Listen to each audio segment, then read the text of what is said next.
Hi there, in this video I'm going to show you how to find the derivative of the natural log function. And this actually is going to solve a little issue we've been having with antiderivatives. So, just to review, recall that this guy means really the same thing as this. It means e, which is the base, to the y equals x, right?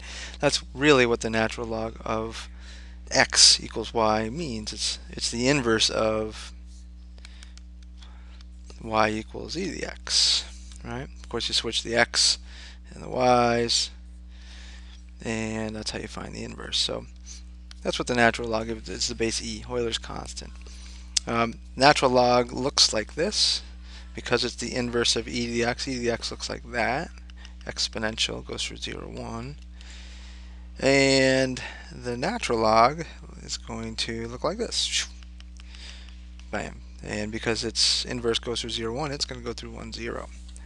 Right, so we have reflections over the line y equals x, blah, blah, blah, blah.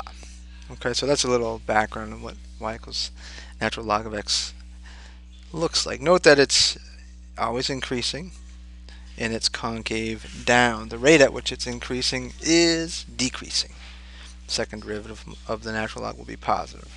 First derivative will be, second derivative will be negative. First derivative will be positive. So in any event, let's think about how we find the derivative of the natural log function. So I want to find what is the derivative of the natural log function. And in order to do this, I'm going to use a process called implicit differentiation. You might recall this from earlier in this year. So I'm going to use implicit differentiation, and watch how I'm going to do that.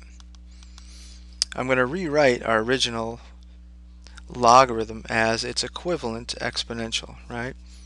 This is the same as that. I just rewritten. Okay, now if you recall, one way to find a derivative is to implicitly differentiate both sides. So now I'm going to take the derivative of both sides of this with respect to x. Alright? And what I'm going to get is, on the left side, the derivative of e to the y by the chain rule is going to be e to the y times dy dx. Right? And on the right, the derivative of x with respect to x is going to be 1. Right? So if I solve for dy dx, I get 1 over e to the y. And based on where we started this, e to the y equals x. Right? E to the y equals x. That's what we started with. So I'm just going to replace that e to the y with an x, because that's what e to the y is, x, if y equals the natural log of x. So what I just showed you was this. The derivative of the natural log function is 1 over x.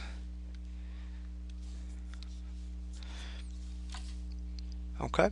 Now, going back to the function y equals the natural log of x, right? This function, natural log, is always increasing, right? So its derivative should always be positive, right? And if you'll note that, if you take the domain of the natural log function, which is positive values of x, then 1 over those positive values of x will be positive as well. And of course, I should stipulate this: 4x is bigger than 0. Okay. We also should recall that the second derivative of the natural log function is going to be negative, because this guy's concave down. Right? When a function is concave down, its second derivative will be negative. The rate at which it's increasing is decreasing. So the second derivative should always be negative. So if I take the derivative of x to the negative 1, its derivative, I'm going to get negative 1 over x squared, negative x to the negative 2. Right? Now, as long as x is bigger than 0, actually this is negative for all x, right? Because we have a negative sign out front. Right? So it seems to fit, and that is correct. Okay? So that said, the derivative of natural log is 1 over x. Okay? Which, I leave this as an exercise for you. If the derivative of the natural log function is 1 over x, how are we going to integrate 1 over x? Recall that that used to be a problem for us. Okay, come in with that solution tomorrow. Nice and straightforward. Have a nice day. Peace.